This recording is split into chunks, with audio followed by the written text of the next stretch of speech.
The Wednesday Night Wars have come, and now they're gone. Well, not officially gone, but the first night of the Wednesday Night Wars are now officially over. And it's been a long time, guys. It's been 2 weeks. Episode 100 was 2 weeks ago. Now we're about to start on the adventure to another 100 episodes. So, welcome back to the show, guys. Episode 101 of the Drew Yari Show. It is Wednesday, October the 2nd, 9:39 p.m. I know I kept changing up the times, because originally I wanted to start... How much did NXT overrun? I have it on my DVR. We'll hop into the live show feed, trademark. I originally said 9:15. I think NXT ended at 9:05. I didn't think it was going to overrun that much. I mean, it wasn't like a whole lot that it went over. I think it was like maybe 5 minutes, maybe 4 or 5 minutes. But I just assumed everything was going to end at 9. But obviously USA got the the okay to, or gave WWE the okay to go a little bit over or go a couple minutes over, which I thought that was going to be Dunsky, but whatever. So I started at 9:30, and then as soon as NXT was over,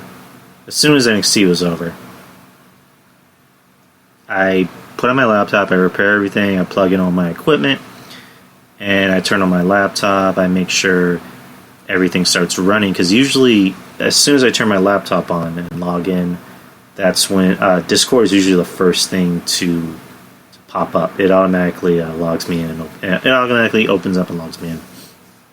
So once I go to the restroom, come back, Discord isn't up. So I open up Spreaker first. It opens up, without a hitch. It's fine. I go to open Discord. Does not want to open. Click on it again. Does not want to open. Click on it again. Does not want to open. So for whatever reason, Discord was just refusing to open for me. I have no idea why. Never has happened before, and and obviously, as you guys know me, it was pissing me the fuck off. So I had to not restart, but I logged off my profile and logged back in, and then what's the first thing to pop up? Discord. So yeah, we're about we're about 9 months, not 9 months, but 9 months late. So all that matters is that we got to start the show. The show is now live. And we're back. The reason why I didn't do a show last week, I just started this new job. And I still don't understand why. But in your first week, they make you work all week. And it's not just me, it happened to everyone else that was new. They had to work their first full week. Counting my old job and this new job, I've been working for 13 straight days. Up until yesterday. 13 straight. So, have Wednesdays and Thursdays off. Have Wednesdays off to be able to do this show, and Thursdays to do whatever the hell I want. So I'm back. I miss you guys, and let's get this show on the road. Let's start the season premiere of the Charity Show. Before we get into the Wednesday Night Wars, we can talk about Raw for a bit. Raw was okay. The ending was... we'll get to the ending. So the beginning of the show was really in your face. It begins with Rey Mysterio coming out and talking, promote the match he's having with Seth at the end of Raw for the Universal title. And then Brock comes out and tries to intimidate Rey by taking the mic out of his hand and giving it to Paul. Rey snatches the mic back, and then Brock just proceeds to beat the shit out of Rey. And then Brock looks into the audience and sees Dominic, and then you think it's going to go one way. You think it's going to be, I'm going to just beat the ever-living shit out of your dad in front of you. You're not going to do anything about it. Brock goes one step further, grabs Dominic, and starts beating the shit out of him, which I did not expect that at all. I seriously didn't see that coming, and I fucking loved it. I liked it. And Brock was not taking it easy on Dominic. I had to imagine because I know Dominic is training to be a wrestler. I know he's been training to be a wrestler for a while, so it shocked me, and then didn't shock me, because it was like, okay, I know he's trying to be a wrestler. I know he's training. I don't know if he's had any matches. I mean, does anyone know if he's had any matches lately? Maybe on like the independent circuit. But yeah, Brock just did not take it easy on him. He was fucking like trying to break him in half. I wouldn't be surprised if you hear that Dominic actually maybe did get hurt a bit, because Brock's not exactly. He tends to kind of hurt people a little bit. He's Wreck-It Ralph, but yeah, he beat the shit out of Ray and Dominic. And when they asked Paul Paul Heyman why, Paul blamed it on Vince McMahon.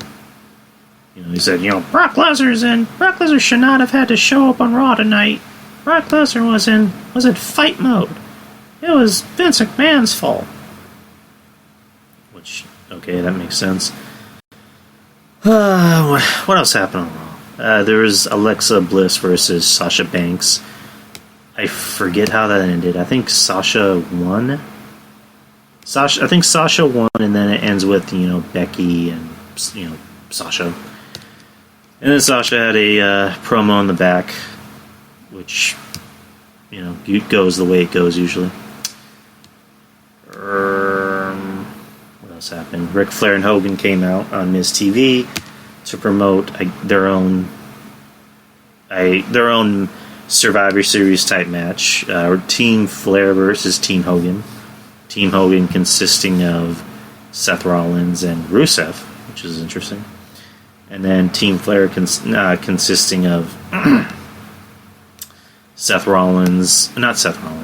Randy Orton and Baron Corbin, and a surprise entrant that you'll find out later in the show.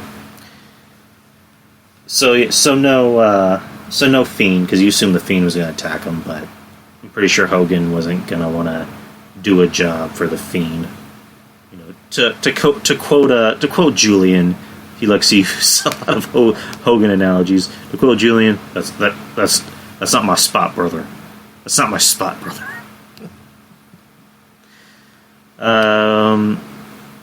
What else happened in the show? Something else happened in the show. Yeah, Raw was okay in the beginning, and then it got kind of forgetful later. AJ Styles versus Cedric Alexander. Good match. What you expect from these two. Nothing that kind of like really stood out, but it was an okay match. AJ winning, which was the right decision. I like Cedric, but Cedric is just going to be the guy that goes out there and gives you good matches, and that's about it. Like that's his glass ceiling, in my opinion. AJ, as much as I love AJ, I think he's kind of done being a world champion. To me, I think I wouldn't say his glass ceiling, because his glass ceiling already came. He was already the world champion for over a year. So I think his time in the sun is gone. He's just going to be the guy that goes out there and he wrestles in the mid card. And you know what? That's okay. You don't always need to be in the main event. He's had his time in the sun. He's had success with the WWE, which a lot of people, when he first came into the company, assumed that he was just going to be, the flippy, kicky guy. And he surpassed all expectations. And now he's kind of settling into more of a backseat role, which you know what? There's no shame in that. So, and what else happened? War Raiders versus the Good Brothers, or the club, the OC. The War Raiders winning. The War Raiders seem like they're starting to pick up a little steam. The crowd it seems like the crowd is reacting to them just a little bit. Just a little bit. And if I'm forgetting something, someone please remind me. But I guess we'll just skip to the main event. Main event being Seth Rollins versus Rusev. How this was made was, Ray was taken out of the match to tend to Dominic after he was, pulverized by Brock. And Rusev came out and made the save while Rollins was being attacked by Corbin and Orton. And he came to the back and said, I saved him because I want a favor. I challenge you for your Universal title tonight. So, Rollins versus Rusev. The match is alright, and then it ends with Bobby Lashley making his return. Bobby Lashley is now part of Team Flair. Brings out Lana and makes out with her in front of Rusev. And the Fiend comes out and takes out Rollins. That's the end of Raw. That was fucking stupid. It just... To me, Rusev is a guy who should have been a WWE champion a long time ago. For whatever reason, they insist on, hey, the glass ceiling for him is going to be a U.S. title. Let's keep constantly doing these storylines where somebody wants to fuck his wife. Like, I think Mish said it best when he was on the show last week. Somebody wants to fuck Lana, and they hate the fact that Rusev is fucking her. So they're punishing Rusev because they can't fuck Lana. So in turn, let's have storylines where everybody else is fucking Rusev's wife in front of him. Because it began with, Dolph? Remember that amazing storyline with Dolph? Back in 2015? Where Dolph was fucking, what's it called? He was fucking Lana, and then Rusev was fucking Summer Rae. And then after that, it was Enzo trying to bang Lana. I'm gonna try not to say fuck so much. Enzo trying to bang Lana, and they made Enzo seem like he was the face in that. What happened after that? There's another one after that. I'm forgetting, but I don't know. I wouldn't be surprised. I love Rusev, but he needs to leave the WWE because it just seems like somebody has it out for him. Like somebody wants to bang Lana, and they can't, so they're gonna punish Rusev for it, which is dumb. It's just fucking dumb. And they act like Rusev is a schlubby looking guy. I mean, he's not a terrible looking guy. He looks like he's in the best shape of his life. And I don't know, but poor Rusev, and that was just a dumb way to end a Raw. Maybe not the worst thing I've seen, but definitely one of the worst, dumbest endings of Raw. It was almost uncomfortable to watch. I'm gonna take a swig of my drink. I ate waffles earlier, and that was probably a bad idea. Alright, so let's get to the meat and potatoes of tonight's show. The Wednesday Night Wars. Dun dun dun.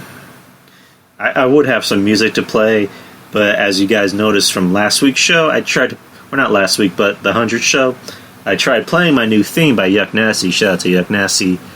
And for whatever reason, it wasn't going through. Nobody could hear it. So, anyways, I guess I'll just maybe... Should I start with NXT first and then AEW? Or just, go back and forth? Because, here's what happened. I had NXT on the TV, and then I was watching AEW on my phone. I was just kind of going back and forth, which is a pain in the ass, by the way. I mean, if any, I think they should have put AEW on Thursdays, or maybe NXT on Thursdays, because it is seriously a pain in the ass trying to go back and forth and pay attention. I guess I can start with AEW first, since the new kid on the block. So the show opens with a big intro. It begins with Cody versus... Sasha, please correct me if I say this wrong. Sammy Guevara? I guess that's it. Yeah, that's it. So yes, Sammy Guevara versus Cody. Good match. I literally have no idea who Sammy Guevara is. And granted, I don't even know most of the roster on AEW, but I have never even heard of that guy. I mean, a good match. I mean, somebody correct me if I'm wrong. Is Cody supposed to be the face? He's supposed to be the face, and yet he was doing an awful lot of heel stuff. he did stuff in the match that it looked like something a heel would do. Like there was a spot in the match where Brandy hits Sammy in the face with her shoe, and then Cody goes for the pin. That doesn't seem like something a face would do, in my opinion. And then he wins by a roll up. Again, in all actuality, Cody should have just beat the shit out of Sammy in this match, because Sammy is. And I'm not trying to say I'm like the pinnacle of manliness and fitness, but Cody looks bigger. He looks a lot more bigger and thicker than Sammy. Sammy looks like a guy that works at Hot Topic. He comes to the ring with like this really cool hip hop song, and he's wearing a fucking panda hoodie or mask or whatever the fuck it is, which immediately took me out of the match. So in all actuality, Cody should have just won defiantly. He should have won defiantly with his move. He shouldn't have gone for a roll-up. After Sammy missed his move, Cody should have just slapped on whatever the hell his finishing move is. I think it's like I don't know if he still does that move that he did at Stardust or Cody Rhodes in WWE, but he should have just done that move and just pinned him and not gone for a roll-up. I don't know. The match was okay. It wasn't like terrible, but it was okay. So he wins, but he wins with that. He talks to Tony Schiavone, and then Sammy, grabs him, pulls him around, and then shakes his hand.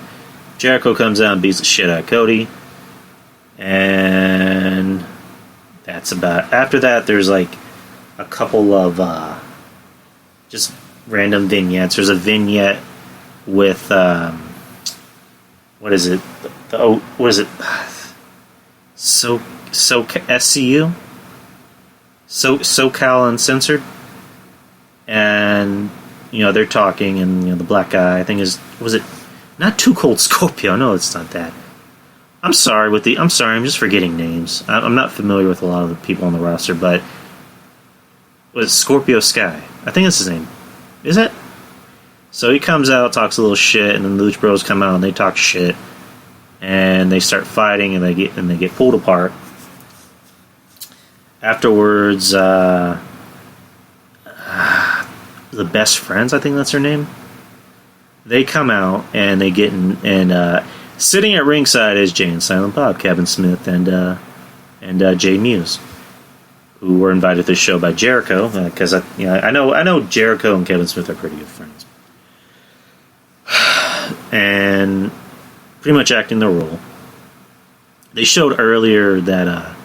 It was Jericho, I think it was Tony Khan, it was Smith and Muse, posing with the brand new AEW tag titles, which they actually look pretty cool. I'm not gonna lie. And they showed some on Twitter where Joey Janela was, doing a skit with Smith and Jay Muse's Jay and Silent Bob. Joey Janela is from New Jersey, and in actuality, Kevin Smith is from Jersey, and so is Jay Muse. And they're acting like their roles on screen, which I thought was pretty funny. And so Private Party comes out and stops the Best Friends from beating up Smith and Muse. So far, the tag team division in AEW is just, in my opinion, is really nothing special to me. It just seems like they're, Kevin Castle said it best. It just seems like they're all catchphrase and what's the word? They're all flash and no substance. It just seems like they're nothing but catchphrases, except for the Lucha Bros. But other than that, no one else is that interesting. I mean, maybe LAX, but what was the next match? MJF versus Brandon Cutler, I think is his name. MJF comes out and salts the crowd, does what he does. He's entertaining. He's one of the very few guys in the business that actually acts like a heel. Like he's not trying to be like certain people, Cody, who acts like a heel online and then wants to go in the ring and act like he's Jesus. I'm gonna lay back for a bit because I'm getting a little. Man.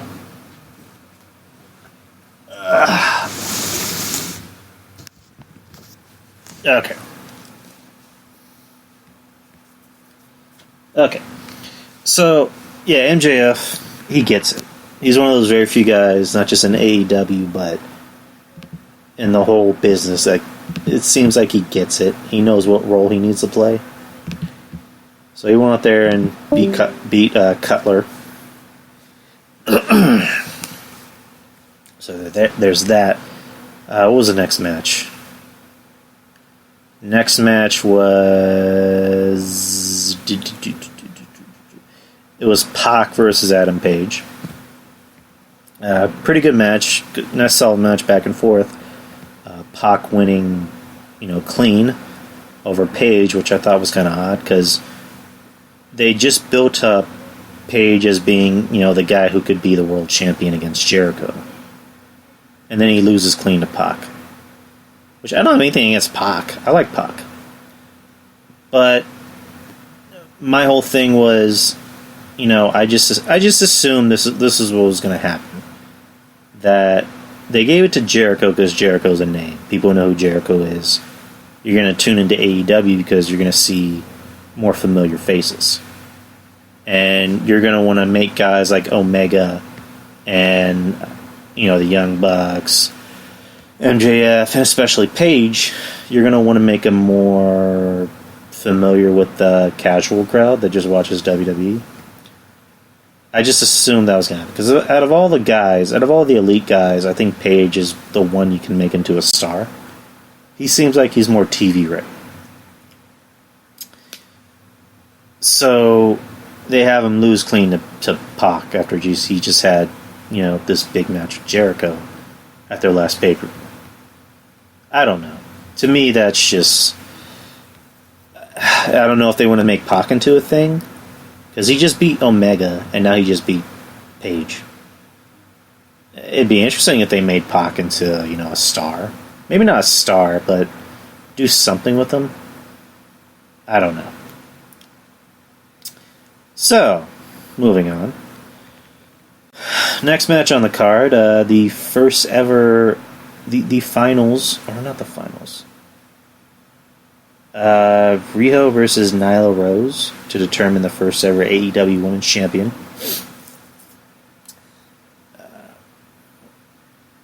All in all, I made my statements with it. I don't think Nyla Rose should have been in this match. And it's just pointing out the obvious. This is for the women's title. Give it to, and if this ruffles any feathers, I'm sorry, but you give it to a woman. Nyla Rose is not a woman. She was born a man. You give it to someone who was born a woman. Britt Baker should have been in this match. I don't got anything against Riho. I mean, as I said earlier, it looks like Riho is uncomfortable with being in the ring. I think Seth Washington, he put on, her facial expressions aren't really that great, but she looks good in the ring. Which she is. But, Nyla Rose, they chose the wrong person. In my opinion. They chose the wrong person to be in this match. It should have been Britt Baker to begin with. And this is just me saying it. These are other women saying the same thing too. Shout out to Trez. Trez made the same statement as me. She put it a little better than me, but she made the same statement as me. So yeah, Riho won. So good for her. After the match, Nyla beats her up. And then Kenny Omega, for some reason, decides to come out and make the save. And that goes into the main event, which ends up being Kenny Omega and the Young Bucks, the Elite, versus Jericho and LAX. Well, they're not known as LAX. LAX is Impact owned, or owned by whatchamacallit. Anthem. There you go. So they have to go by their actual names. So the match ended, or not, it didn't end in no contest, but here the match went very fast paced, and then Moxley comes in and beats up Omega, which for whatever reason they didn't call DQ on it. I had it on mute, so I don't know if they said this is no disqualification, blah blah blah, or AEW's playing by their own rules. I don't know. So Moxley comes out, beats up Kenny, and they have a fight in the back, and he ends up giving him dirty deeds or a butterfly DDT onto a glass coffee table, which that looked like it hurt. Like, even if you carefully choreograph that still looks like it hurts. I mean, hopefully that was fake glass, but that's still. But hopefully that was fake glass. That's all I'm gonna say. So we go back to the actual match. Kenny Omega not in the match anymore. It ends with Jericho pinning one of the Young Bucks for the win. And then Cody comes out, beats up Jericho. They have a fight. Sammy Guevara comes out. And then not Cody, but Dustin comes out, defends his brother. And then the big debut, Jake Hager, formerly known as Jack Swagger, comes out and just beats the shit out of everybody. Jake Hager looks good. He kind of looks the same like he did in WWE. He looks a little bit more, what's the word? Like, he has a little bit more sizzle on that steak. He looks like he has a fire lit under him. So I'm glad to see him in AEW. I'm glad to see him get a chance. I've heard good things about his MMA career. I don't watch MMA, but I've heard good things that he's actually doing pretty good over there. That he's beating the shit out of everybody. So hopefully they use that as a thing to get him over in AEW. So that's how AEW ends.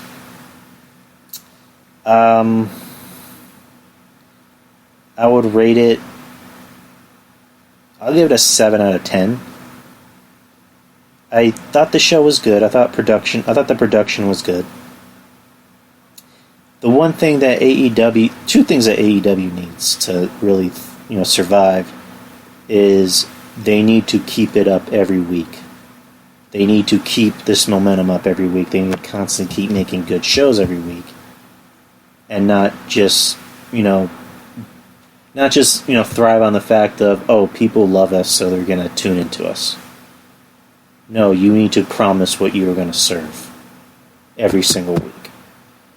And the second thing that they need need star power. They are in dire need of stars.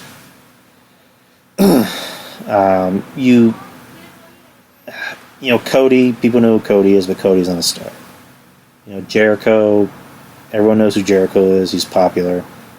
He's not he has star power, but he's not going to be a guy that can carry him for the next, 5 to 10 years. He's 48? He's about to be 50 pretty soon. You can't count on that. You need a star. You need a John Cena. You need a Roman Reigns. The Young Bucks can't do it. Kenny Omega can't do it. They need a star, or it's going to be tough for them. So I guess we can proceed into NXT.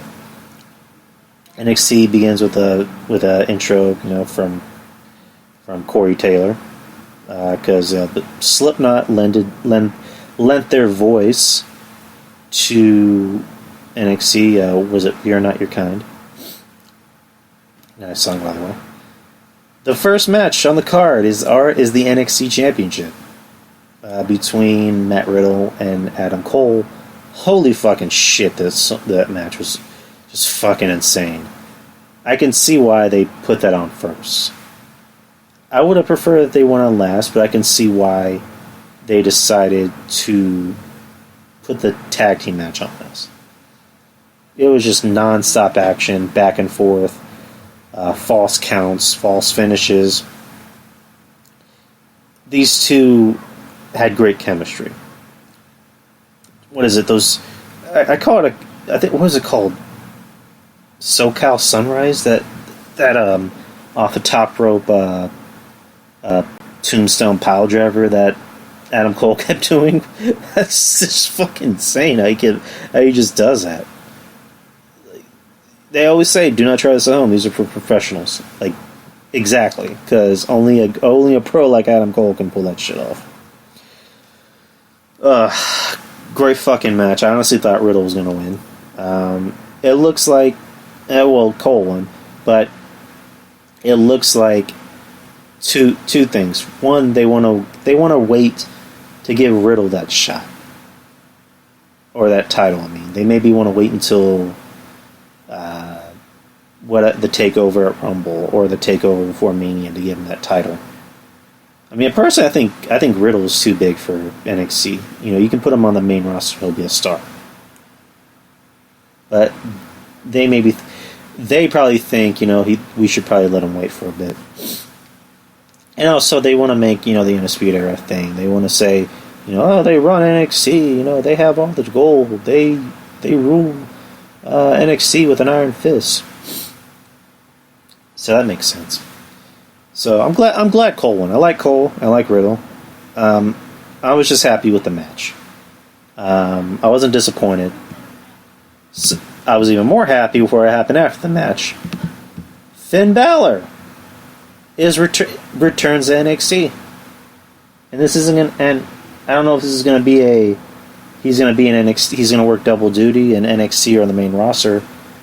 I don't know. All I know is that he came into the ring and said, you know, Finn Balor, you know, is now back in NXT. So that's pretty fucking dope. I mean, because I've said before, there's a lot of guys on the main roster who you can put on NXT. If you're not going to do anything with a lot of the guys or the girls, put them in NXT. It could benefit them. It can benefit the company. And they were not doing anything with Finn Balor for a very long time. Like, let's just be real. They were not doing anything. And it just seems like with Finn, they would give him something, and then they would take it away. It's like, we'll let you beat AJ Styles in a pay-per-view, and then the very next night we'll have you job to Kane. For really no reason at all. And you won't do anything afterwards. We'll have you go against Brock and just go out there and get the shit beat out of you, and, you know, put in some offense and look like you're going to win. And then the very next night we'll have you feud with Bobby Lashley. It's just, I don't know. And Finn looks like he's happy with his life. He looks like he's happy doing what he does, and good for him. But come on, like, Finn deserves better. Like, he deserves to be in the spotlight. He deserved to be a champion. I mean, he was a champion, then he got hurt. You know, that damn Seth Rollins. So I'm glad Finn is in NXT. Him versus Cole, or someone else. So you'll find out later on. So the next match on the card was Io Shirai versus Mia Yim. I fucking love Io Shirai. I made that very clear. I think she's the best woman in the company. At this very moment, she's the best woman in the company. I love her music, by the way. Her music is pretty catchy. That's something I want as my ringtone. I agree with Mish. The whole coming out and like acting crazy thing, it doesn't work. I mean, it doesn't bother me because she's fucking fun as shit, but she should do more of the, you know, snobby, you know, Japanese girl, you know, shtick. Instead of doing the whole, I'm a crazy girl thing.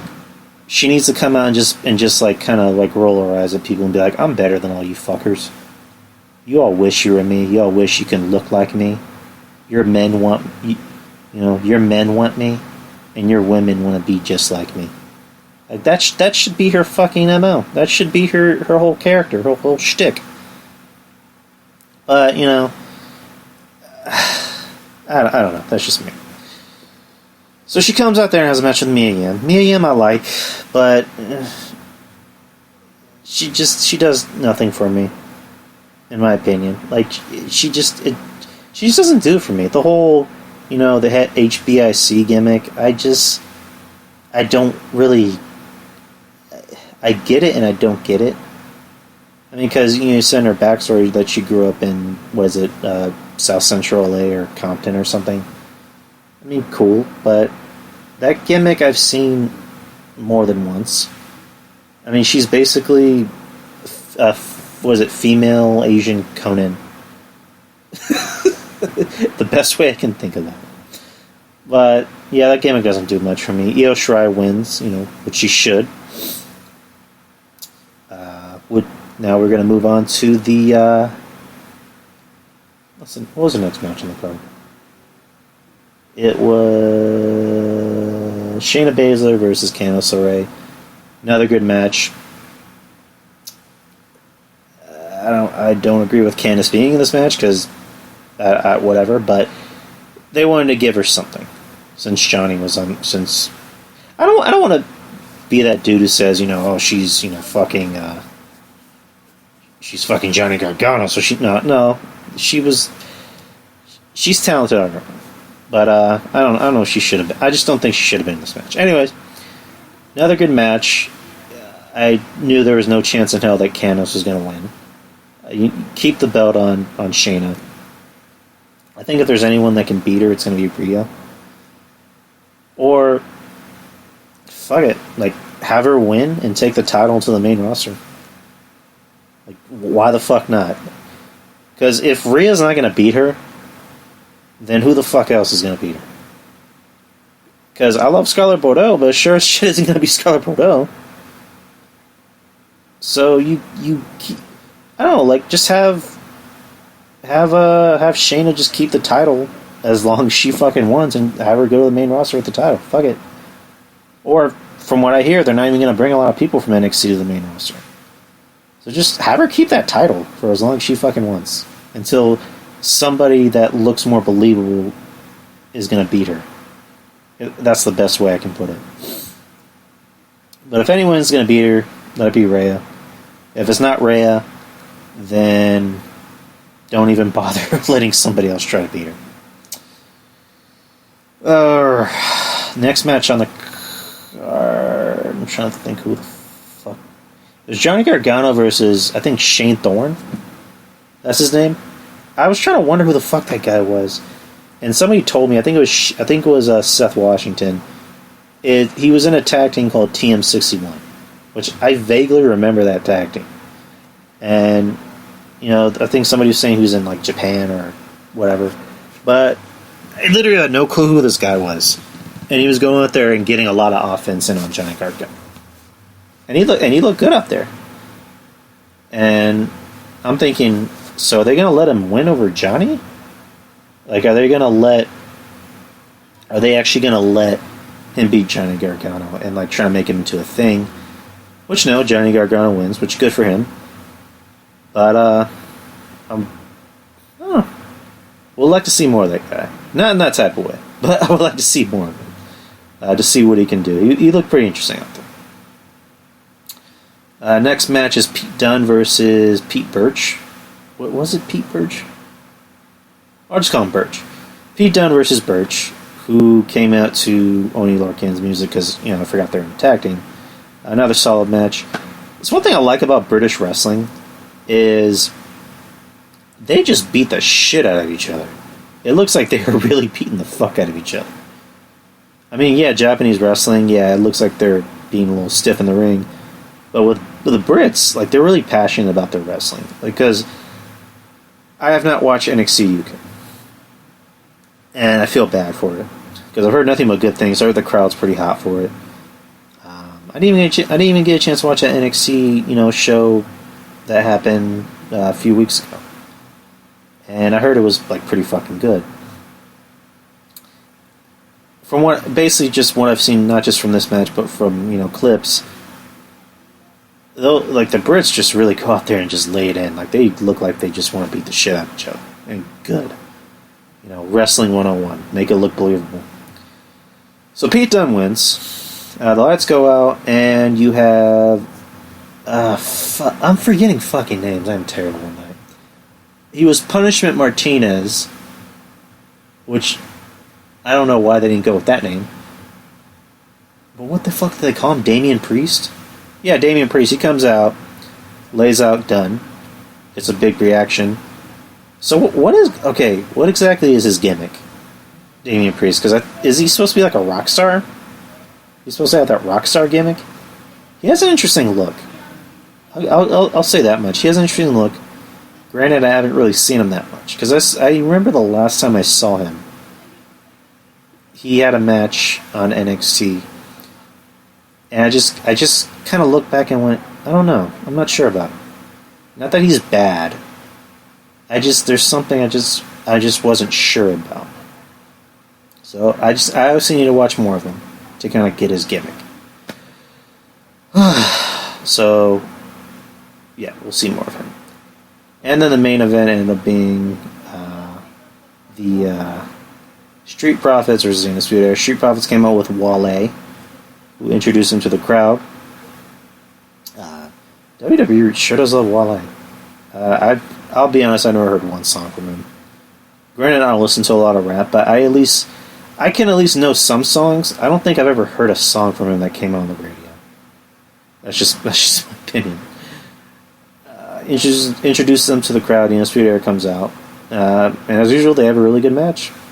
Good storytelling, good back and forth action. It was obvious that, again, you knew the Undisputed Era was going to win, was going to end up, being winners tonight. Roderick Strong comes out and costs. What happened? Was it Dawkins? I think it was Dawkins or Montel Ford. Or Montez. Did I say Montel? Montez Ford was going for a top rope move. Roderick Strong ends up kind of distracting him. And then the Undisputed Era, does their move on him, pins him 1, 2, 3. They celebrate in the ring as champions. Adam Cole is at the top of the entrance stage, congratulating them. All of a sudden, you hear Tommaso Ciampa's music play. Tommaso Ciampa is now officially back, which is good for him. It's good to have him back. I liked him better as a heel, personally, but now he's back as a face, which, we'll make that work. So, how is that going to work? So, is it going to be Finn Balor and Tommaso Ciampa versus Cole? Or are they going to do something else with Finn Balor? Because Finn Balor came out specifically for Adam Cole. I don't know. I'm interested to see where this goes. I'm very interested to see where this goes. So, NXT was light years ahead of AEW. Like, I'm sorry for all the AEW fans out there, but it was light years ahead of AEW. Because I did say I had AEW on mute for the most part. When I did turn the sound back on, the crowd did not seem as hyped as they were for some of these matches. Because, for example, the women's title match in AEW, the crowd was not that hyped for it. I turned on the women's title match on NXT, Full Sail University, a smaller arena, of like a very small arena, and the crowd is like fucking apeshit crazy for the match. So, NXT, granted, it has, the WWE machine behind it. So it kind of has a head start. AEW, there's no excuse why it shouldn't be as good or even better. It has TNT behind it. It has, one of the biggest, longest running, cable, channels, or one of the most longest running, channels in America. They had a wrestling company back in the day. They run the NBA, they run March Madness. So there's no reason why AEW shouldn't be as good or even better. But AEW, to me, NXT, took the win tonight. It had better matches. The crowd seemed a lot more hyped for it. Has a lot more star power. To me, I don't know. I don't want to be a Debbie Downer, but AEW needs stars. They need to either create stars or they need to go out and get them. Because if no one is watching because they have no idea who's on the show, then they're going to be in trouble. That's just my opinion. Kenny Omega is not a star. I'm sorry. He's a very good wrestler, very talented, but he's not a star. Cody is not a star. The Young Bucks are not stars. And, they just made a deal, and AEW just made a deal with Hot Topic. They're going to show up in DC Comics, or they're going to have their own DC comic. And that's good, but it still isn't going to mean anything if you don't have any stars. If your show has less, it has bad ratings. If you can't get, 2.5s, or if you can't at least get like 2.5s every week, you're going to be in trouble. And don't get me wrong, guys. I want AEW to succeed. I want them to succeed. I want there to be another wrestling company, another big wrestling promotion, in America. I want the Wednesday Night Wars, or the Tuesday Night Wars, or the Thursday Night Wars. I want there to be another option as a fan. For the longest time, there was no option. TNA looked like it was going to be that option, but then what happened. So now we have another option, which is good. So I'm hoping AEW succeeds. I hope it thrives. I hope it is around for the next 5 years. I want them to succeed, and I will be watching every Wednesday night to see what happens. But again, NXT won the night. 8.5 out of 10, in my opinion. Best match of the night, obviously, hands down, Cole and Riddle. That was just an insane fucking match. But yeah, NXT won the night by far. So that's a lot of wrestling talk. We're now 46 minutes in. What else can we talk about? I guess we can kind of end the show a little early talking about Spider-Man now back in the MCU. As of last Friday?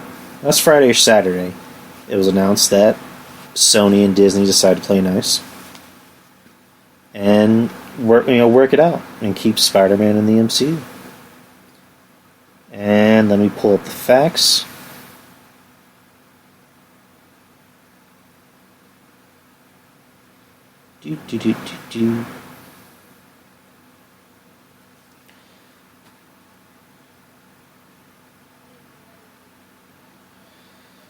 On Screen Rant.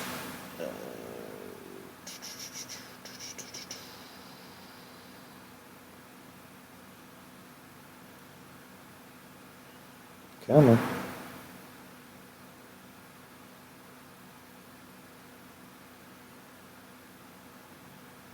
Alright. Where the fuck is the new deal?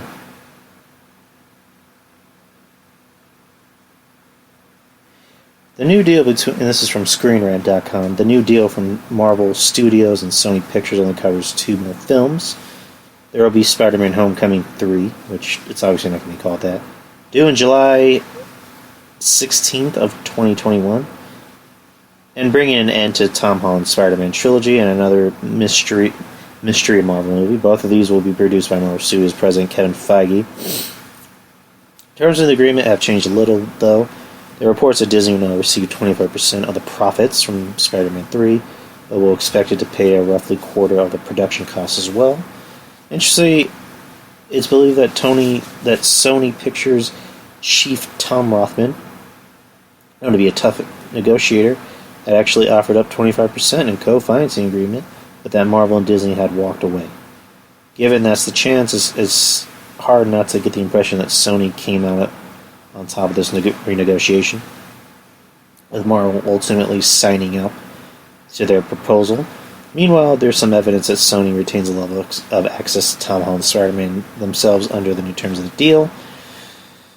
Sony has always wanted to find a way to incorporate Spider-Man into their universe, or into their developing villains universe, which kicked off with Venom and will continue with 2020's Morbius. The press release from... Yeah, they're watching a movie back there. The press release from Marvel and Sony contained a hint that they will finally get their wish. Spider-Man also happens to be the only hero with a superpower to cross the cinematic universe, Feige observed in the official statement. So as Sony continues to develop their own Spideyverse, you never know what surprises the future might hold. It looks as though Spider-Man will join Sony's villains universe as well, although at this stage no details have been made public.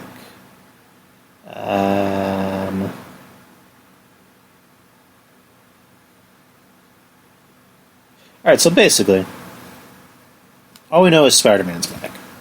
He is back where he belongs. I said on day one that there's no way that they're not going to work this out. They gotta. Because that movie, Far From Home, it was weird because you come out and, like, it's the first Spider-Man movie to top $1 billion. And then it comes out saying that Far From Home was the most successfully, financially the most successful, Sony movie in history. It topped James Bond movie. James fucking Bond. And then the news comes out, oh, we're not going to do business with them anymore. Sorry, no more Spider-Man. It's like, the fuck? So, I found it hard to believe that they weren't going to work it out. Because both sides are wrong. Disney looked like they were more wrong. Bob Iger, to me, was wrong. They should have just kept the deal that they already had in place. But again, they wanted to play hardball. And, of course, Julian Cannon, who's a lot more privy to this stuff than me. He said on a show a while back, Sony's going to play a little bit more hardball. But again, I always knew that they were going to come back. That Spider-Man was going to come back. There is no way that he wasn't. Especially with the way Far From Home ended. Spoilers, with Mysterio exposing Spider-Man's secret. That he's really Peter Parker, gasp. So, Spidey's back. Tom Holland's back. The news came out yesterday that Tom Holland was instrumental in bringing him back. He was at D23, which was literally the week of this whole Spidey mess. And what I heard was that he went there to promote a movie with Chris Pratt, which is one of their animated Pixar movies or whatever the fuck. And so he was just supposed to go out there and promote the movie, and then he came out, he came out and did something he wasn't supposed to do. He talked to the crowd and just said, I love you all 3,000. And that's what kind of prompted, Sony and Disney to just say, let's work this out. Not just for the fans, but also for him. Because he seems like he really wants to play this role for the rest of his life. And Tom Holland has said before, I want to play Spider-Man until I can't walk. And it looks like he would just be fine playing Spider-Man for the rest of his life. Which, we'd be fine with it. And now they're back. Now they worked everything out. Now they're playing nice. So, the last 5 fucking weeks has been insane. This has been going on. The whole thing between Sony and Disney has been going on for 5 weeks. 5 weeks and 3 days. Up until when they finally decided to make up. So, again, I'm happy Spider-Man is back. I'm interested to see what they do. Because, Kevin Feige just said, Spider-Man can walk in different universes. He can go to different universes. So, it looks like he's going to be used by both Marvel and Sony in their own movies. Because, again, Spider-Man can go to different universes. So he's going to be doing MCU movies and Spider-Verse movies, which I'm fucking down for. I pitched the idea that Spider-Man 3 should be split into 2 movies, kind of like Infinity War, where one movie is about him fighting, the Sinister Six, and then Part 4 is about him enlisting help of more Spider people, like Gwen Stacy, like Miles Morales, like Andrew Garfield, Tobey Maguire. That will be fucking dope. That will be fucking dope if they can do that. They already have my money. You not only have my money, you have my fucking, you have my house. I'll give you the keys to my fucking car if you do that. But if I can see them interact with, their villains, see him interact with Tom Hardy's Venom, see him interact with Morbius, that'd be pretty fucking dope. I would love to see that happen. And, they want to make more, Sony wants to make more Spider-Verse or Spider-Villain movies, because they're going to do a Madam Web movie, which sounds interesting. I don't know how they're going to pull that off, but they probably can. They're doing a Kraven the Hunter movie, which, that's fucking dope. I'm disinterested. I mean, regardless, if it has DC or Marvel in it, they have my fucking money. They're always gonna have my fucking money, regardless. What else are we gonna talk about?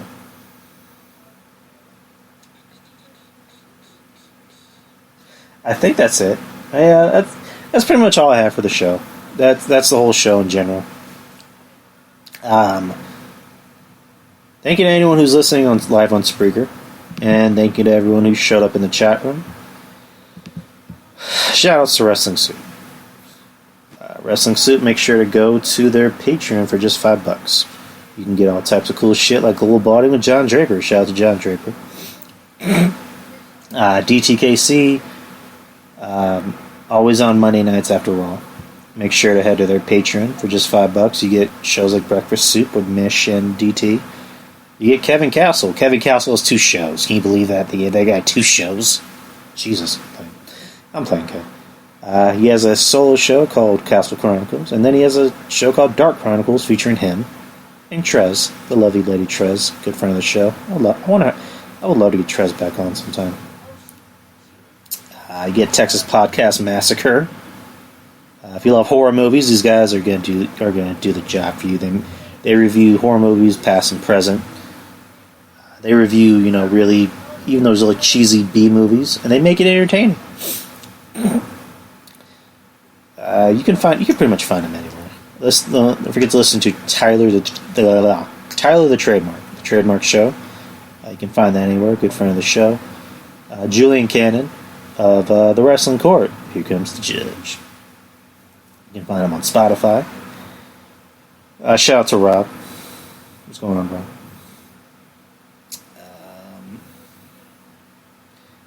Probably forgetting the Arc Attack Podcast. Listen to them. Peter Position with Peter. Might be forgetting other shows. If I'm forgetting anybody, I'm sorry. Kind of tired. So, anyways, guys, that is the end of the show. That is the end of the show. Like I just said, 8 million for the second time. You'll be seeing me. You'll be hearing from me next week. Actually, I don't want to get anyone's hopes up. I might be doing a show tomorrow. I'm thinking about seeing the Joker movie. If I have a little extra scratch left over, I might just be doing an extra show tomorrow. I don't know. You never know. You never know what I have in store, what I have in my head, what kind of surprises I have up my sleeve.